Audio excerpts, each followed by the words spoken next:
कुंडलिनी शक्ति का ज्ञान और विज्ञान भाग 1। नमस्ते। वैदिक विश्व इस आध्यात्मिक चैनल पर आप सभी का स्वागत है। अनादिकाल से साधारण मानव का सुख के हेतु अन्वेषण जारी है। दुख निर्मिति का कारण दूर करने से सुख मिल सकता है, परंतु उसका कारण खोजने में ही उसकी भूल हो जाती है और मूल कारण का पता न लगने से दुख निर्मिति का अंत नहीं होता। परंतु सुख की खोज अनवरत हो रही है, जो समाज की विशेषता है। वैदिक परंपरा एक ऐसी परंपरा है जिसका मूल खोजने में ऋषि मुनि यशदायी हुए और उसके आधार पर उन्होंने दुख निवारण के उपाय भी बताए हैं। इसे वैदिक परंपरा ने अध्यात्म मार्ग का नाम दिया। इसलिए अध्यात्म मार्ग केवल काल्पनिक रंजकता न होकर मानवीय सुख का एक आवश्यक अंग है। मुख्य दिशा एक है, परंतु व्यक्तिगत यत्नानुसार तफसील में फ़र्क पड़ जाता है। मानवीय इतिहास में सबल और बुद्धिमान लोगों ने उनके स्वार्थ के लिए उसका उपयोग किया।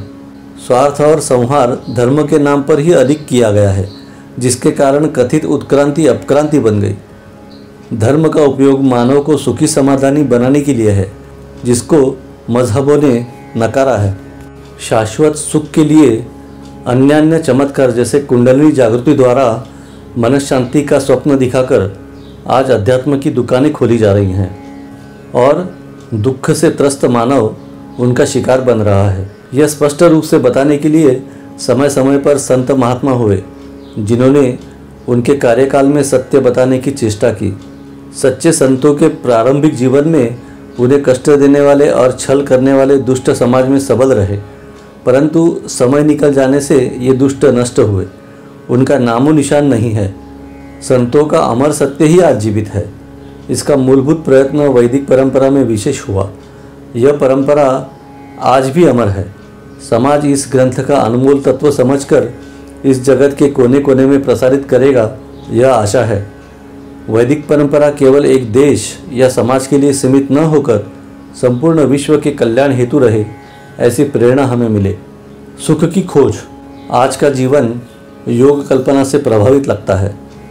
चाहे प्रभावित व्यक्ति किसी भी धर्म, देश अथवा समाज का हो, प्रत्येक जीव, विशेषकर मानव का सुखी जीवन के लिए योग के प्रति उत्पन्न आकर्षण सुख की खोज का एक भाग है। अनेक गुणवत्तापूर्ण संशोधन और उन पर आधारित सुख साधनों द्वारा आज का जीवन अवलंबित हुआ है।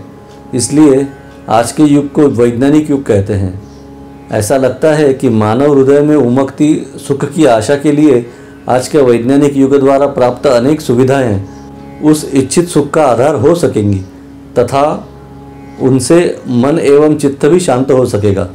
सुख साधनाओं की अटूट वृद्धि के कारण उपभोग करने वाला प्रत्येक मनुष्य क्षण भर के लिए अलग वातावरण में अवश्य रंगा होगा, परंतु ऐसे सुख साधनों से वास्तविक आंतरिक सुख प्राप्त होगा, ऐसी समझ निराधार सिद्ध हुई और यह देखा गया है कि उक्त साधनों से लाभ उठाने वाले उपभोक्ता अधिक दुर्बल हुए हैं और वे सब साधन स्वस्थ जीवन के लिए अयोग्य सिद्ध हुए हैं।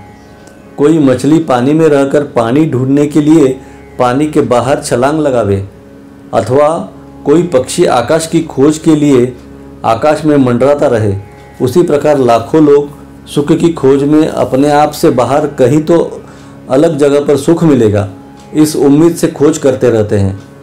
कई शताब्दियों पूर्व भगवान पतंजलि जी ने कहा है कि चित्त में ही यह सुख अथवा समाधान है जो उनके विचारों से व्यक्त होता है।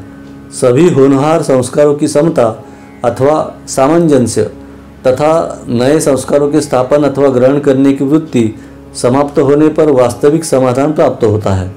सुख की खोज में बाह्य सुख समाधान के अनेक साधन इकट्ठे कर उनके द्वारा हम स्वतः काल्पनिक सुख के आधिपत्य के गुलाम हो जाते हैं। यह मनोरंजन के साधन अर्थात चित्त का सही समाधान नहीं है। यह हमारे ध्यान में ही नहीं आता।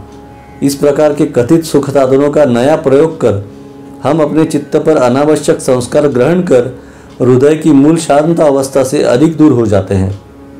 हमारे अंतःकरण पर इन आवश्यक संस्कारों के बोझ के कारण पुनः उसके शुद्ध स्वरूप प्राप्ति का कार्य अधिक कठिन हो जाता है। सुख का प्रत्येक नया प्रयोग किसी व्यसन के समान मन पर जबरदस्त प्रभाव डालता है और पहले की अपेक्षा मन अधिक व्यसनी हो जाता है। सुख की काल्पनिक खोज की दौड़ बाहरी सुख के लिए लालायित रहती है, इसलिए यथार्थ सुख अधिक दूर हो जाता है।